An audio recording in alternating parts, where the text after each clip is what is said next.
Reciban un cordial saludo. El día de hoy vamos a reflexionar en un tema muy importante que he titulado Duelo y Restauración. Y se encuentra basado en la historia que aparece en el libro de Ruth y Noemí. Voy a dar lectura a la historia bíblica para tener el contexto de la historia que vamos a reflexionar. Voy a leer Ruth 1, del 1 al 6, y después de los versículos 15 al 22. Dice así la historia. Aconteció en los días que gobernaban los jueces que hubo hambre en la tierra, y un varón de Belén de Judá fue a morar en los campos de Moab, él y su mujer y 2 hijos suyos. El nombre de aquel varón era Elimelec, y el de su mujer Noemí. Y los nombres de sus hijos eran Malón y Quelión, efrateos de Belén de Judá. Llegaron pues a los campos de Moab y se quedaron allí. Y murió Elimelec, marido de Noemí, y ella quedó con sus 2 hijos, los cuales tomaron para sí mujeres moabitas. El nombre de una era Orfa y el nombre de la otra Ruth, y habitaron allí unos 10 años. Y murieron también los 2, Malón y Quelión, quedando así la mujer desamparada de sus 2 hijos y de su marido. Entonces se levantó con sus nueras y regresó a los campos de Moab, porque oyó en el campo de Moab que Jehová había visitado a su pueblo para darles pan. Ahora desde el versículo 15 al 22. Y Noemí dijo: He aquí, tu cuñada se ha vuelto a su pueblo y a sus dioses, vuélvete tú tras ella. Respondió Ruth: No me ruegues que te deje y me aparte de ti, porque a donde quiera que tú fueres iré yo, y donde quiera que vivieres viviré. Tu pueblo será mi pueblo, y tu Dios mi Dios. Donde tú murieres, moriré yo, y allí seré sepultada. Así me haga Jehová y aún me añada, que solo la muerte hará separación entre nosotras 2. Y viendo Noemí, que estaba tan resuelta a ir con ella, no dijo más. Anduvieron pues ellas 2 hasta que llegaron a Belén, y aconteció que habiendo entrado en Belén, toda la ciudad se conmovió por causa de ellas, y decían: ¿No es esta Noemí? Y ella respondía: No me llaméis Noemí, sino llamadme Mara, porque en grande amargura me ha puesto el Todopoderoso. Yo me fui llena, pero Jehová me ha vuelto con las manos vacías. ¿Por qué me llamaréis Noemí? Ya que Jehová ha dado testimonio contra mí, y el Todopoderoso me ha afligido. Así volvió Noemí y Ruth la moabita con su nuera con ella. Volvieron de los campos de Moab y llegaron a Belén al comienzo de la siega de la cebada.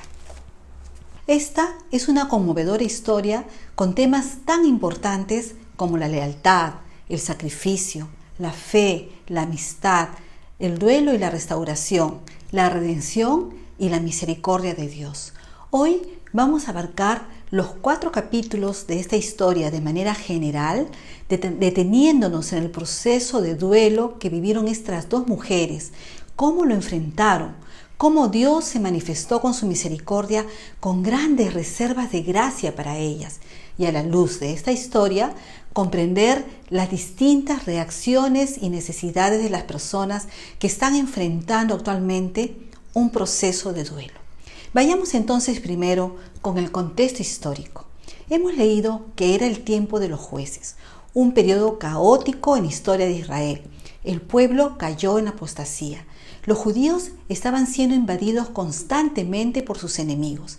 En esa época, las mujeres dependían del esposo y los hijos varones para subsistir. No tenían derecho ni a ciudadanía ni a propiedad de tierras a menos que mediara un varón. Estaba vigente también el concepto de redención, el Goel y la ley del levirato que encontramos en Deuteronomio capítulo 25 del 5 al 10, que después ustedes pueden revisar. ¿En qué consistía esta ley? Cuando moría un varón sin dejar descendencia, el pariente más cercano, ya sea el hermano u otro pariente cercano, se casaba por ley con la viuda. El primer hijo de esta nueva unión era considerado el hijo del difunto y tenía derecho a tomar la herencia. Dios buscaba así preservar el linaje y la propiedad de la familia que sufría la pérdida. Por otro lado, Dios había ordenado a su pueblo que no se fueran a vivir a otros lugares. Tenían también prohibido casarse con mujeres extranjeras. Es bueno ver todo este panorama para poder entender el contexto de la historia. Pero esta familia, Elimelec y Noemí, emigran de Belén a Moab con sus 2 hijos. Belén en hebreo significaba casa del pan, y allí había de nacer el pan de vida. Pero por causa del pecado y la apostasía, escaseaba el pan y hay hambruna, y esta familia emigra. Ahora, el tema de la migración es muy actual y está afectando a nivel mundial la realidad de muchos países. Su situación es parecida a los de muchos inmigrantes de hoy que buscan refugio huyendo de la guerra, del hambre, la persecución religiosa o política, o de las penurias económicas o de los desastres naturales. Muchos, como Ruth y Noemí, las protagonistas de esa historia, han tenido que sufrir un proceso de adaptación a otra cultura y muchas veces regresar a sus países de origen con las manos vacías. Hoy vemos otra cara de la migración también frente a esta pandemia, porque muchos quieren regresar a sus lugares de origen. Vamos a ver en primer lugar un panorama oscuro. La vida cristiana no está exenta de sufrimientos ni de realidades difíciles. Y en esa familia se sucede una serie de tragedias una tras otra que se resumen en los primeros 5 versículos del capítulo 1. La primera tragedia, el hambre. Ruth 1:1 dice: aconteció que hubo hambre en la tierra y un varón de Belén de Judá fue a morar a los campos de Moab, él y su mujer y sus 2 hijos. Es decir, salen de su nación a tierras extranjeras por el hambre y la escasez de la tierra de Israel. Muchas familias estamos viendo que se separan en la actualidad por el mismo motivo. En segundo lugar está la pérdida. En el versículo 3 del capítulo 1 vamos a ver que Elimelec, la cabeza de la familia, muere en Moab y Noemí se queda viuda. ¿Cuánto afecta la muerte de un esposo? La viudez y la orfandad pueden sorprender de pronto, como está sucediendo hoy en día. En tercer lugar, el tercer problema fue la desobediencia. En el versículo 4, el capítulo 1, dice lo siguiente: los cuales tomaron para sí mujeres moabitas. Sus hijos se casan con mujeres extranjeras, y Noemí sabía que esto era contra la ley de Dios. Y por último, sucede una gran tragedia. El versículo 5 nos dice que después de 10 años, sus 2 hijos mueren también, y la mujer quedó privada de su marido y de sus 2 hijos, queda a cargo de nueras extranjeras, 3 mujeres sin esperanza, sin recursos, en la ruina total. A veces pareciera que todos los problemas se vienen a la vez, como ahora que estamos en esta pandemia: enfermedad, muerte, hambre, crisis económica, desasosiego, desesperanza. En esta historia mueren sus 3 hombres, se quedan sin sustento y no les queda más que emprender el camino de retorno. Estas 3 mujeres se ven obligadas a decidir qué hacer. En primer lugar, entonces, vamos a ver la decisión de Noemí. Ella se hunde en la depresión y elige la soledad. ¿Qué es lo que hace Noemí? Noemí despide a sus nueras, no ve esperanza para ellas a su lado y las anima a que regresen a sus hogares de origen. Se define a sí misma como castigada por Dios y no encuentra otra salida sino volver.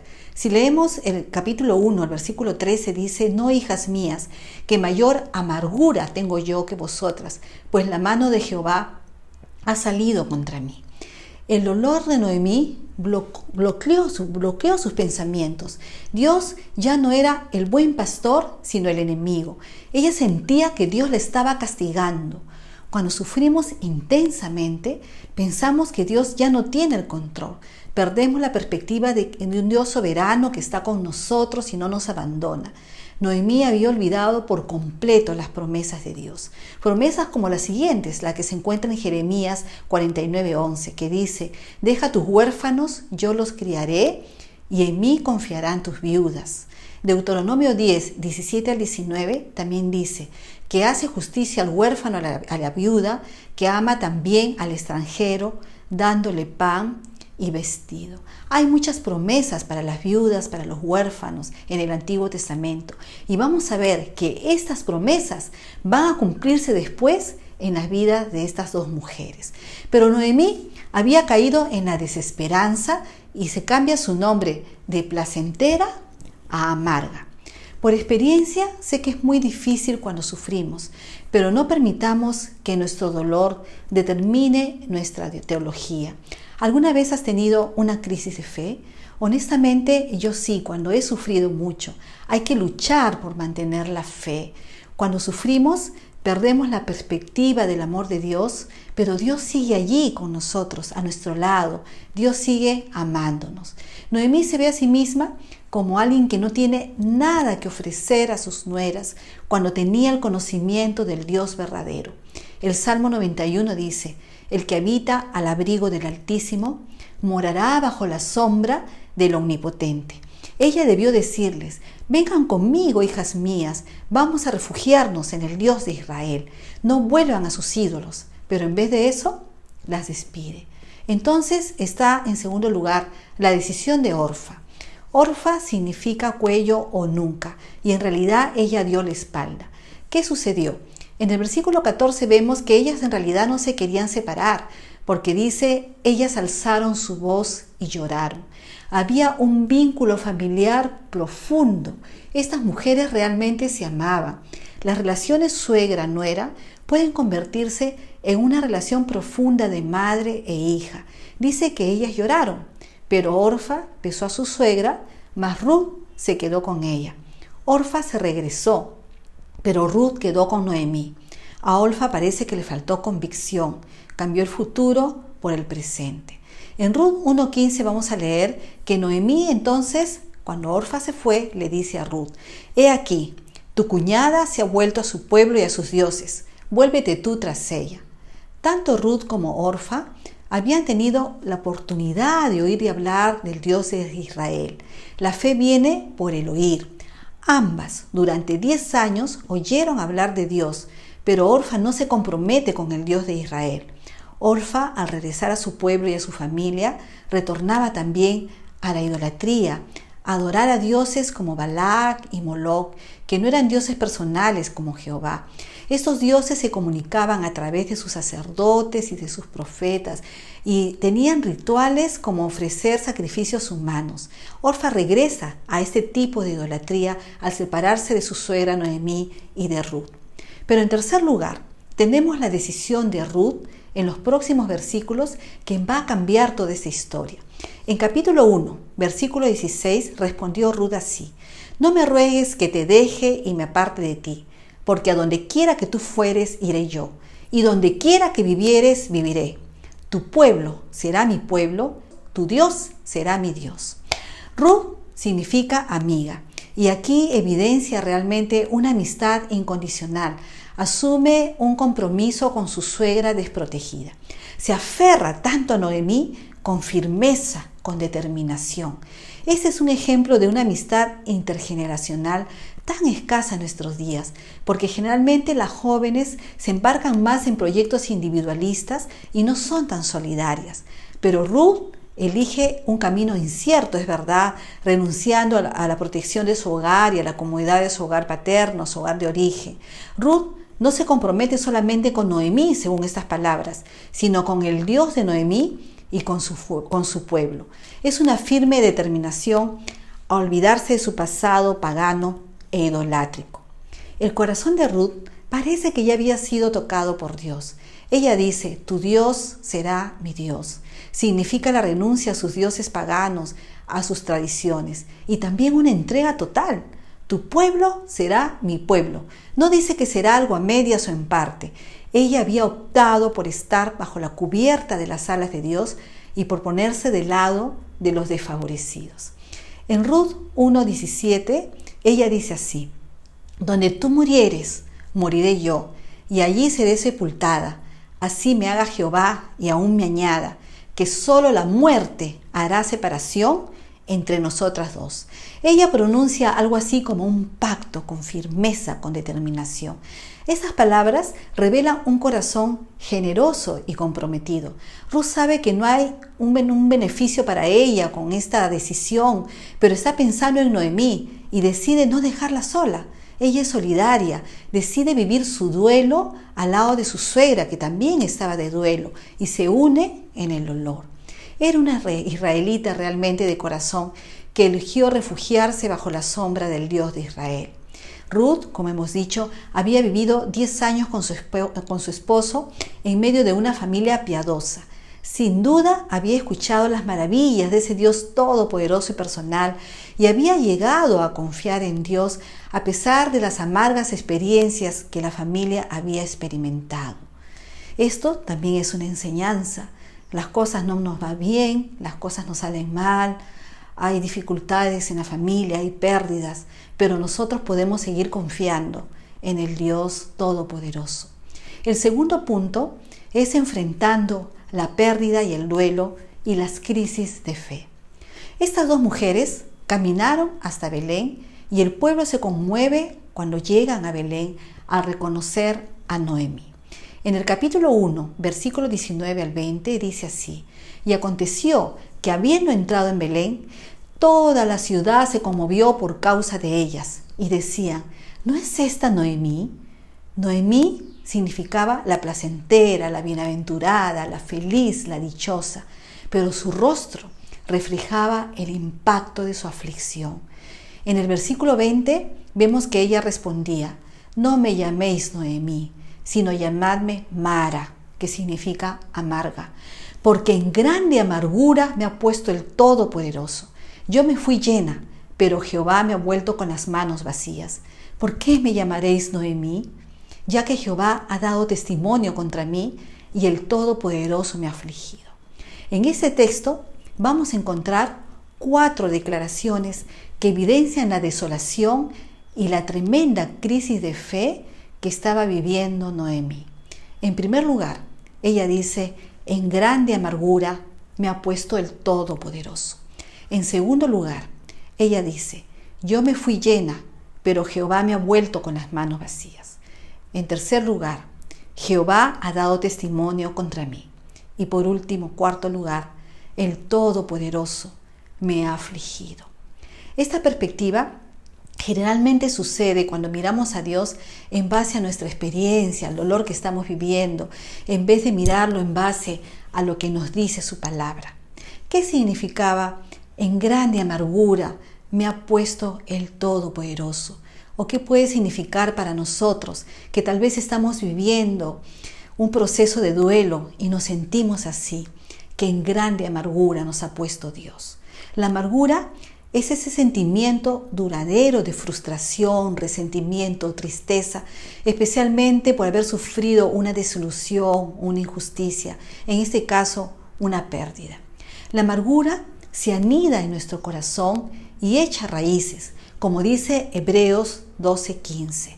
Mirad bien, no sea que alguno deje de alcanzar la gracia de Dios, que brotando alguna raíz de amargura os estorbe, y por eso muchos sean contaminados.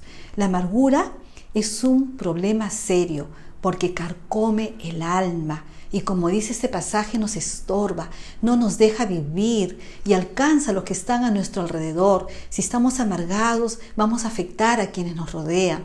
La amargura también produce ceguera espiritual.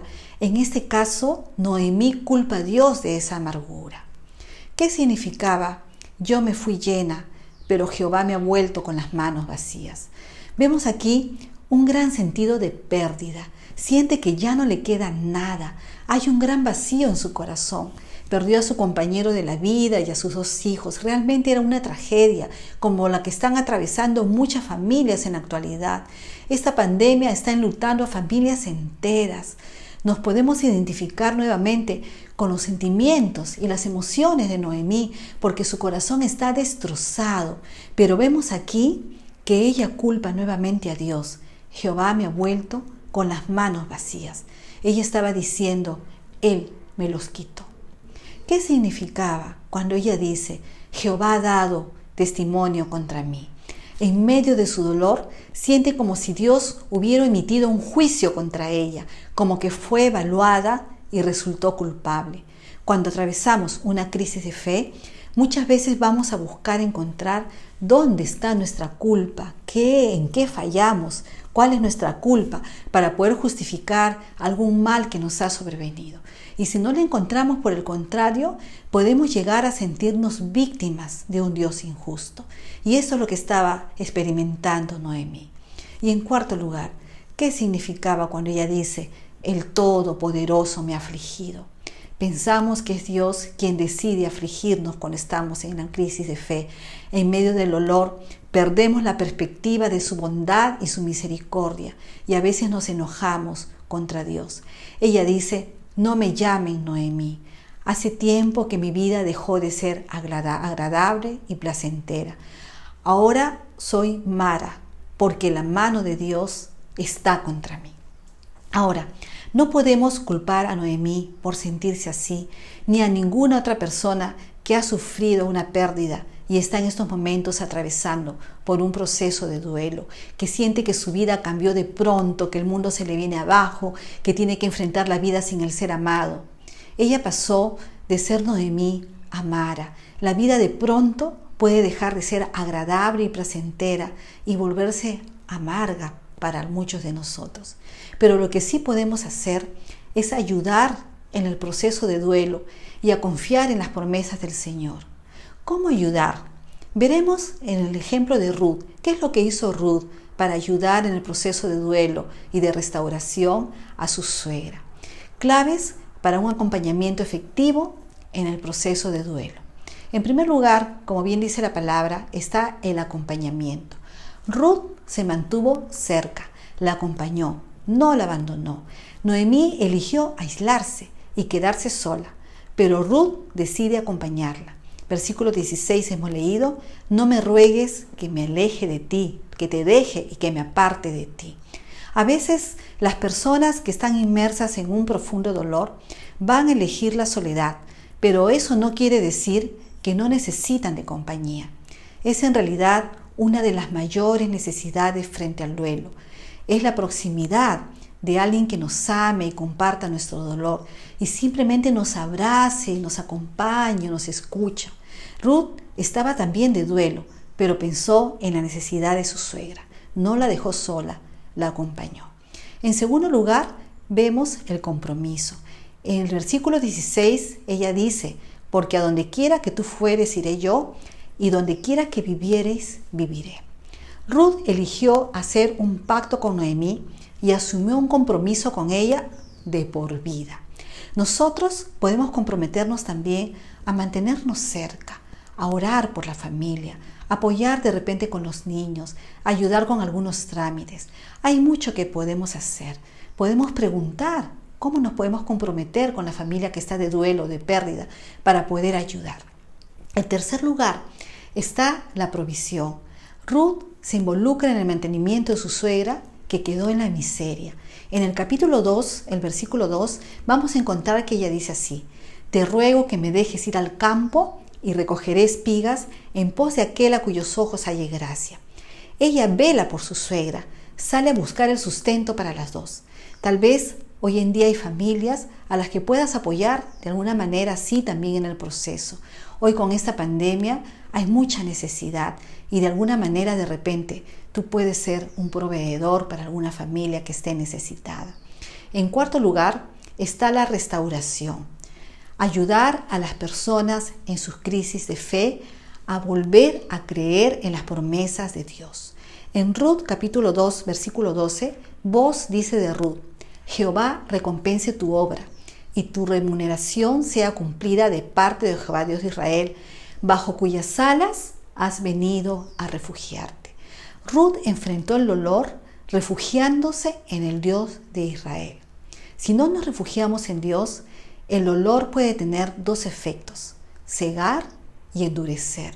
Ya no vemos la mano de Dios ni sentimos su presencia y nuestro corazón se endurece.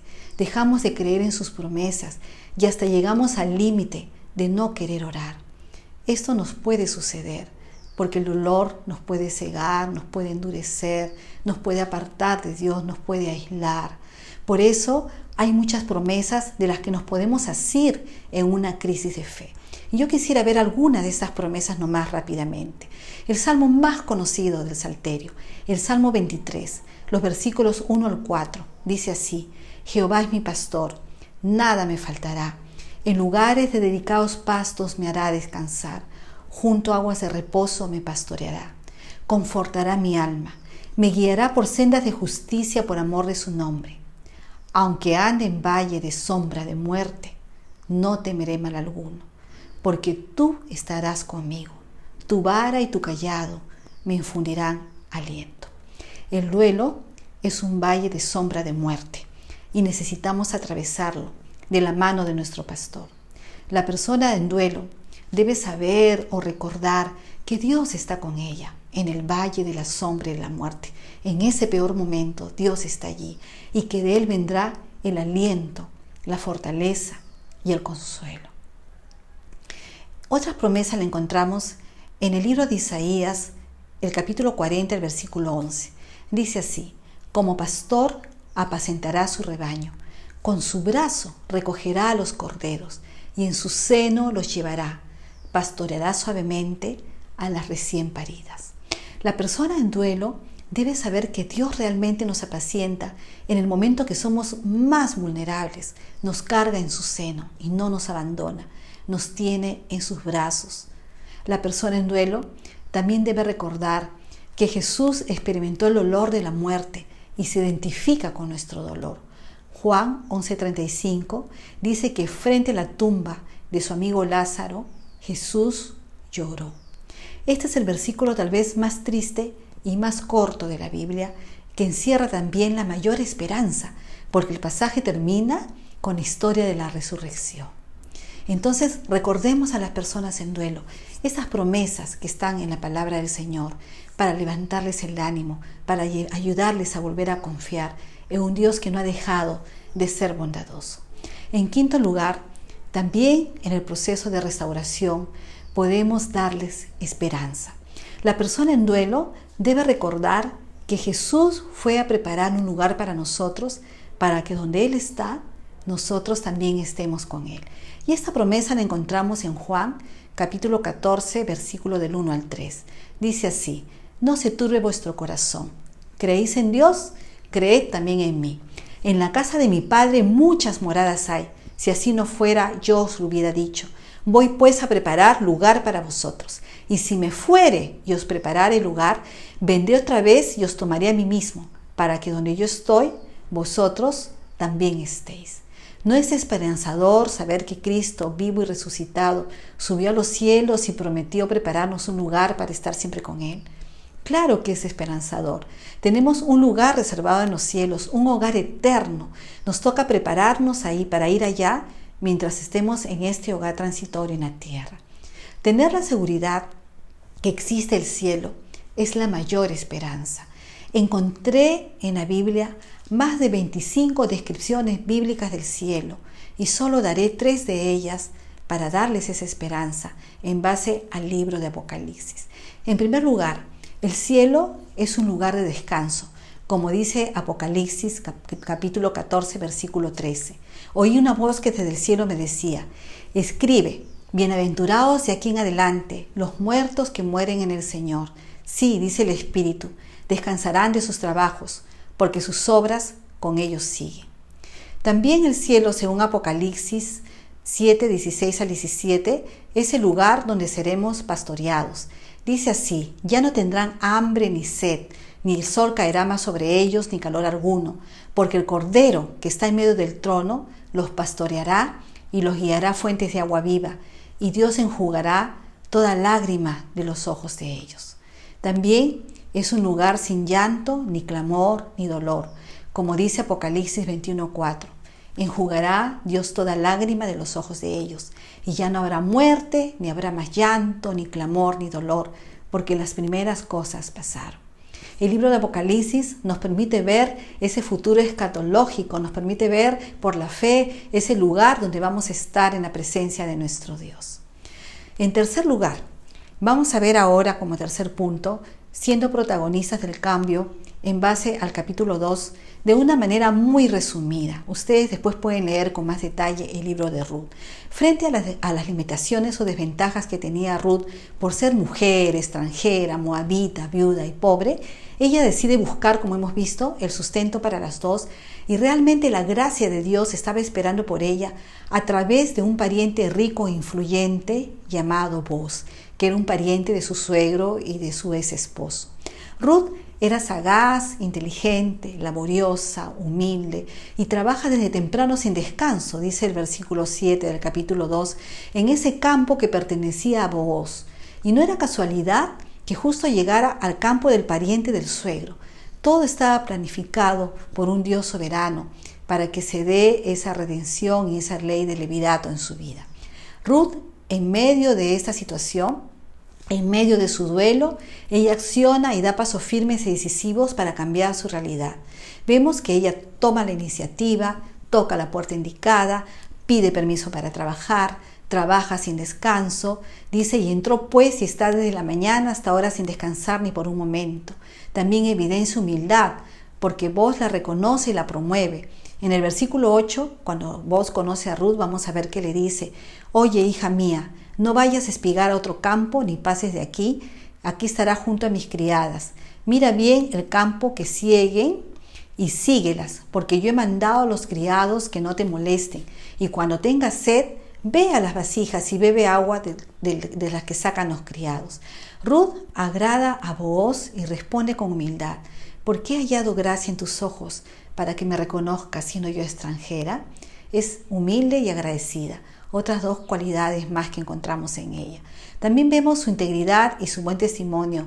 En los versículos 11 y 12, Boaz vuelve a decir, he sabido todo lo que has hecho con tu suegra después de la muerte de tu marido, y que dejando a tu padre y a tu madre y a la tierra donde naciste, has venido a un pueblo que no conociste antes. Jehová recompense tu obra y tu remuneración sea cumplida de parte de Jehová, Dios de Israel, bajo cuyas alas has venido a refugiarte. Bajo cuyas alas has venido a refugiarte.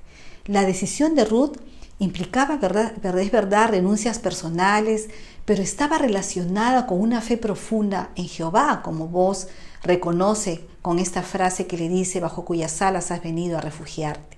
Ruth creyó que el Dios de Israel era digno de confianza. No solo decidió atar su vida a la de Noemí, sino decidió atar su vida al Dios de Israel. Boaz está sorprendido de la fe y la virtud de Ruth. Ella empieza a recibir el pago de Dios. A la hora de comer, Boaz la invita. En el 2.14 vamos a leer que aparentemente ella se gana ya el corazón de Boaz. Cuando Ruth le cuenta todo lo sucedido a Noemí en el campo de Boaz, qué interesante que la teología de Noemí, el pensamiento acerca de Dios, empieza a cambiar y dice algo muy importante. Noemí dice así, el Señor no ha dejado de mostrar su fidelidad para con los vivos y para con los muertos. Esto lo encontramos en 2.20, en Ruth 2.20. Noemí empieza a tener nuevamente esperanza y empieza a vislumbrar una luz. Dios no ha dejado de tener misericordia, ni para con los vivos, ni para con los muertos. Y vamos a ver cómo se revela esa misericordia de Dios en el cuarto y último punto, que son las reservas de gracia. Dios todavía tenía planes sorprendentes para la vida de Ruth y Noemí. Ruth decide obedecer a Noemí, seguir sus consejos y consigue casarse con Booz. Y se cumple la ley del levirato, la redención del Goel, pero es mucho más que eso. Vamos a ver, en primer lugar, que Ruth no solamente es redimida por Booz y ya se cumple la ley del levirato en ella, como estamos viendo, porque un pariente próximo se casa con ella, sino que Ruth llega a ser considerada por el pueblo dentro del pacto de Dios. En los versículos 4, del 11 al 12, dice así, y dijeron todos los del pueblo que estaban a la puerta con los ancianos, testigos somos, Jehová haga a la mujer que entra a tu casa como a Raquel y a Lea, las cuales edificaron la casa de Israel, y tú seas ilustre en Efrata, y seas de renombre en Belén, y sea tu casa como la casa de Fares, el que Tamar dio a luz a Judá, por la descendencia que de esa joven te dé Jehová. Una extranjera dentro del pacto de Dios. Esto que dijeron los del pueblo fueron unas palabras proféticas, porque estamos viendo en este libro que Dios está abriendo las puertas de la redención a los gentiles, a una gentil como lo es Ruth.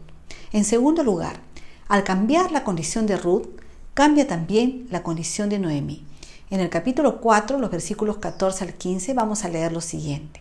Y las mujeres decían a Noemí: Loado sea Jehová, que hizo que no te faltase hoy pariente, cuyo nombre será celebrado en Israel, el cual será restaurador de tu alma y sustentará tu vejez, pues tu nuera, que te ama, lo ha dado a luz, y ella es de más valor para ti que 7 hijos.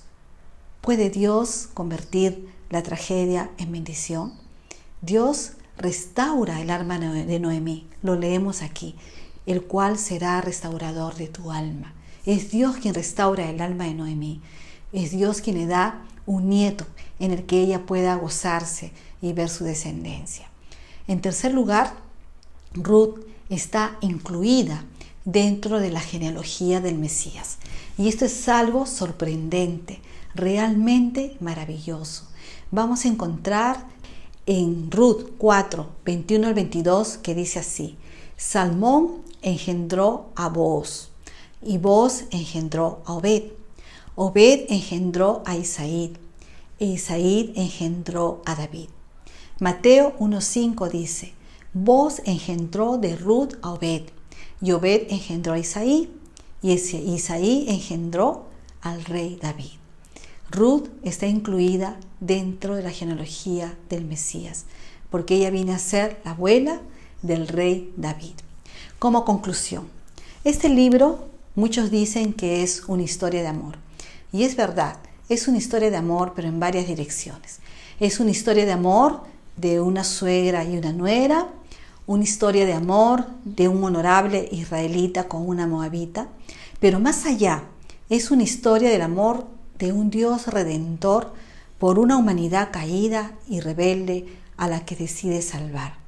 El personaje principal, en realidad, es un Dios soberano que gobierna la historia de los hombres para el bien de su pueblo. El Goel, el Redentor del Nuevo Testamento, es Cristo, nuestro Salvador, nuestro Redentor. Este Booz es una figura de lo que íbamos a entender después como el verdadero Redentor, que es nuestro Señor Jesucristo, dispuesto a rescatarnos, a pagar por nosotros el precio, a salvarnos. Esta historia también muestra el Gesed. ¿Qué es el Gesed? Gesed es la palabra hebrea para la misericordia de Dios, para describir su amor fiel, el cumplimiento de su pacto, de un Dios que es fiel a su palabra. Y nuestro Dios es así, hermanos. Nuestro Dios es bueno y fiel, aun cuando no tengamos la menor idea de lo que está haciendo. Él tiene un propósito bueno y sabio en todo lo que hace o permite, aun cuando nosotros no podemos entenderlos. Siempre va a estar a nuestro alcance ese Gesed, esa misericordia de Dios, como estuvo al alcance de Ruth y Noemí. Esa misericordia, dice la palabra, que se renueva cada día, que son nuevas cada día para nosotros. Esta historia también muestra la profundidad del dolor de duelo y a la vez la restauración emocional en el futuro de esas dos mujeres que quedaron solas. Dios jamás las abandonó y tenía planes para su vida. Si bien es cierto, la pérdida es una trágica realidad, es un dolor indescriptible, es un proceso de duelo que tenemos que atravesar por un buen tiempo, pero ahí está la mano bondadosa de Dios para sostenernos, como hemos leído, en el valle de la sombra y la muerte. Y ahí estamos nosotros, también como familia espiritual, para poder acompañar a aquellos que están sufriendo, para poder dar la mano, para poder abrazar, para poder proveer, para poder proteger. En tercer lugar, lo que Dios hace tiene un alcance mucho mayor de lo que nuestros limitados ojos ven. Dios estaba conformando una genealogía para el Mesías a través de Booz y Ruth. Nacería un hijo que sería el abuelo del más grande rey de Israel, y que este rey de Israel sería el antepasado del rey de reyes y señor de señores. En esta historia, Dios está moviendo los hilos de la providencia para que naciera un redentor. Ni Ruth ni Noemí habían leído el libro de Ruth. No sabían lo que iba a pasar en el futuro de muchas generaciones, de muchos siglos, hasta que de esa genealogía naciera un Redentor, naciera el Salvador del mundo. Por último, sea lo que sea que estamos viviendo en estos tiempos difíciles, nuestra mayor necesidad es venir a refugiarnos bajo las alas del Dios Todopoderoso. Dios tiene siempre unas reservas de gracia para todos nosotros y un propósito grande para nuestra vida. No ha dejado de amarnos ni dejará de mostrarnos su bondad aún en medio del dolor. Él quiere que atravesemos el valle de la sombra y de la muerte, asidos de su mano tierna y poderosa, asidos de Él como el buen pastor. Él quiere pastorear tu corazón. Y yo sé que es muy difícil, que muchas familias de nuestra iglesia y más allá de nuestra iglesia, muchas familias de nuestro país y más allá de nuestro país están atravesando este proceso de duelo, estas crisis de fe. ¿Dónde está Dios? ¿Por qué esta pandemia? ¿Por qué tanta muerte? ¿Por qué esta tragedia? ¿Por qué se llevan a mi familiar amado? ¿Por qué mueren tantos integrantes de una sola familia? No tenemos respuestas, pero sí tenemos certezas. La certeza es que Dios sigue siendo Dios, que sigue amándonos, que está con nosotros en el valle de la sombra y de la muerte, que Él quiere darnos aliento, consuelo, paz y finalmente quiere restaurar nuestros corazones heridos. Toma la mano de ese Dios todopoderoso. Si estás sufriendo, si estás adolorido, tómate de la mano de ese Dios todopoderoso. Siente su gracia para ti, siente su amor. Él te levantará, Él te consolará. Y para eso también está tu gran familia espiritual, la iglesia, para que seamos canales de bendición a aquellos que están sufriendo en ese tiempo el duelo, la pérdida y la separación. Vamos a terminar con una oración pidiendo a ese Dios todopoderoso que nos cubra con su gracia. Padre amado, Padre santo, tú conoces nuestros corazones, tú te identificas con nuestro dolor, tú sabes, Señor, lo que es atravesar el valle de la sombra y de la muerte. Y aquí estamos, Señor, afligidos y con el corazón destrozado por tantas personas que han significado pérdida en nuestra vida, en la vida de muchas familias. Queremos pedirte que tú, como el Dios Todopoderoso y como el Dios Consolador, puedas derramar fortaleza, aliento, paz y consolación en todas las familias que en estos momentos están atravesando, Señor, por este gran dolor y estas grandes pérdidas. Manifiéstate a ellos, Señor, con tu gracia inamovible e inacabable para ellos, Señor. Muéstrales esas reservas de gracia que tienes para su vida. Muéstrate como ese Dios bondadoso y todopoderoso, como ese buen pastor que está con nosotros. Dejamos a estas familias en tus manos para que tu consuelo venga de lo alto para cada uno de ellos. Gracias, Señor, por tu palabra, porque podemos ver que tu mirada es eterna, que lo que tú haces se cumple y que tú eres un Dios soberano. Oramos así en el bendito nombre de Jesús. Amén.